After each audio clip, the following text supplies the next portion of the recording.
Sekali lagi, kami meyakini Sekjen PDI Perjuangan Pak Hasto Kristianto saat ini adalah seorang tahanan politik yang dipaksa diam dan dijerumuskan menggunakan proses hukum yang telah dibajak oleh kepentingan pihak-pihak tertentu. Pada persidangan yang akan dimulai pada hari Jumat 14 Maret 2025. Tim ini merupakan tim kolaboratif antara tim hukum yang ditugaskan oleh partai dengan tim hukum yang berlatar belakang non-partai atau full profesional. Berikut saya sampaikan nama-nama tim pengacara. Pertama, Prof. Dr. Todung Mulya Lubis SH LLM sebagai koordinator tim hukum Mas Hasto Kristianto.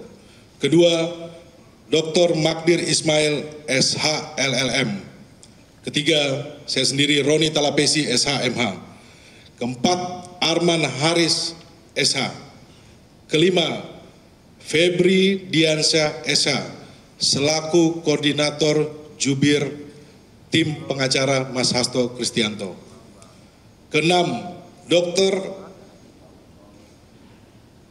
A. Patra Mijaya SH LLM. Ketujuh, Dr. Erna Ratnaningsi SH LLM. Kedelapan, Yohanes Oberlin Tobing SH. Kesembilan, Alfon Kurnia Palma SH MH. Kesepuluh, Dr. Rashid Ridho SH MH. Kesebelas, Dr. Duke Ari SH MH CLA. Kedua-belas, Abdul Rohman SH. 13, Triwiono Susilo SH. 14, Willy Pangaribuan SH. 15, Bobby Rahman Manalu SH MH. 16, Rory Sagala SH.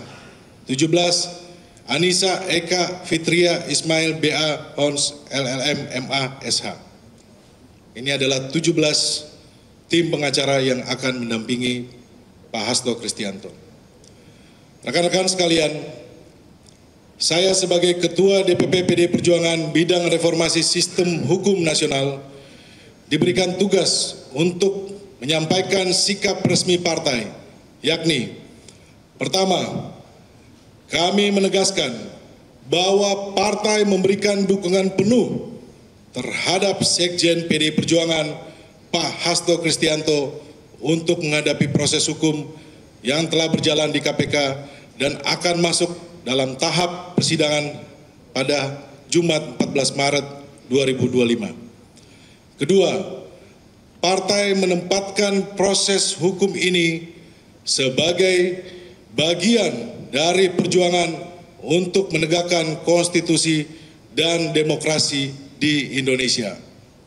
Ketiga, kami meyakini proses yang sedang berjalan ini adalah bentuk pembajakan fungsi-fungsi penegakan hukum untuk kepentingan politik atau bahkan balas dendam politik atas sikap politik PDI Perjuangan dalam menegakkan aturan internal yang berujung pada pemecatan sejumlah kader partai.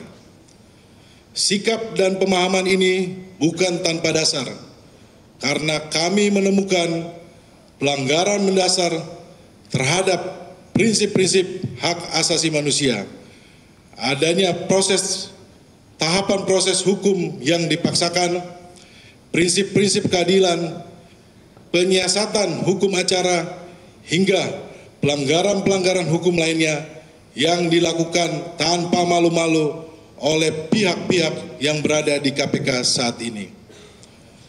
Bahkan kita belum lupa proses penetapan tersangka ini diwarnai pula oleh aksi-aksi demonstrasi kelompok masyarakat yang tidak dikenal, aksi-aksi pemasangan spanduk yang menyerang partai, serta rekayasa gugatan hukum yang memperdaya dan mengatasnamakan kader-kader partai kami untuk menggugat kepemimpinan partai. Lebih vulgar lagi, operasi politik terhadap PDI Perjuangan dan kriminalisasi terhadap Sekjen Hasto Kristianto sampai harus menggunakan lembaga survei untuk menggiring opini publik. Pembajakan fungsi penegakan hukum tersebut tentu saja mencederai cita-cita ideal penegakan hukum dan khususnya pemberantasan korupsi. Praktik ini sebenarnya juga terjadi terhadap sejumlah politisi lainnya. Dan oleh karena itu, kami memilih untuk melawan praktek-praktek buruk pembajakan institusi penegakan hukum ini.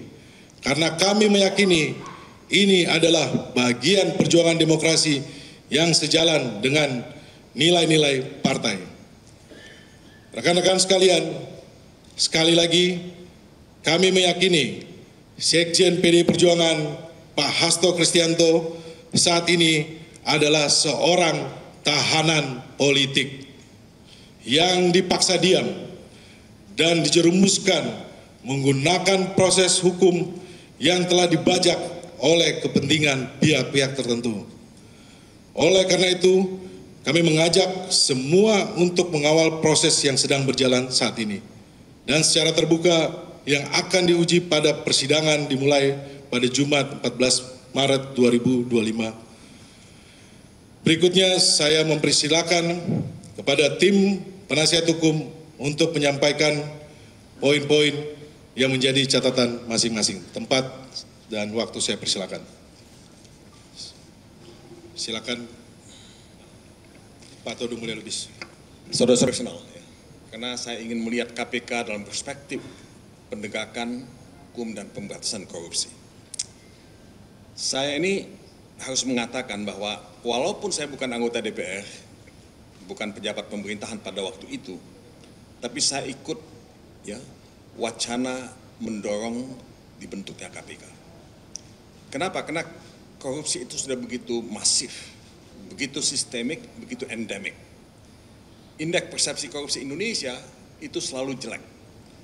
Sekarang tahun ini memang naik 3 angka, dari 34 menjadi 37. Tapi dalam tahun-tahun kita mendirikan KPK itu, indeks persepsi korupsi Indonesia itu